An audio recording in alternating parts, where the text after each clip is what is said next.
Në Shqipëri, afro 40% e popullsisë, sipas Institutit të Shëndetit Publik, vuan nga hipertensioni. Tabut kanë rënë dhe sipas mjekëve, presioni i lartë i gjakut nuk është më shqetësim vetëm i moshës së mesme.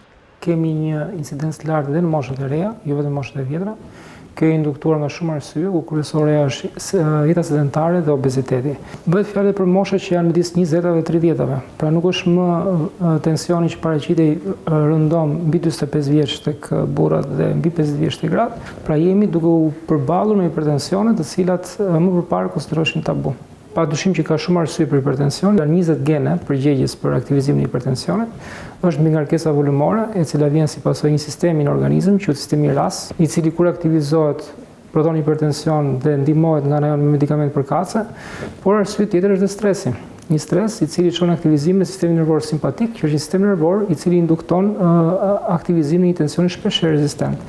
Gjysma e të sëmurëve me hipertension, sipas mjekëve, kanë zbuluar sëmundjen rastësisht, ndërsa rreth 35% e atyre që trajtohen me ilaçe, sipas Institutit të Shëndetit Publik, nuk e kontrollojnë në mënyrë efektive gjendjen e tyre.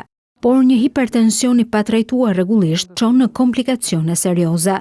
Organet më të prekura nga hipertensioni janë truri, zemra dhe veshka.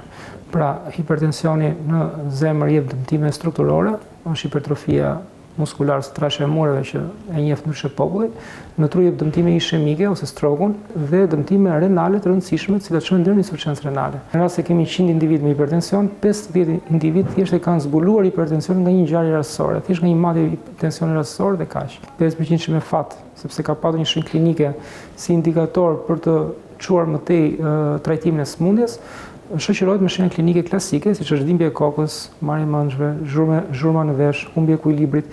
Këto janë shenjë të cilat këta pacient i çon drejt një matje rutinë tensioni dhe më tej drejt vizitës kardiologut. Në kushtet kur këto shenja nuk shfaqen tek të gjithë, në muajin e ndërgjegjësimit për hipertensionin, mjekët nxisin qytetarët të kontrollojnë presionin e gjakut her pas here. Unë do i rekomandoja çdo individi që ka një prirje genetike për hipertension, pra prindrit vuajnë nga hipertensioni, të bëjnë një vlerësim, një depistim, qoftë edhe pas një lloj ankese. Ne ndërgjegjësohemi edhe kur nuk kemi shqetësime të vizitohemi.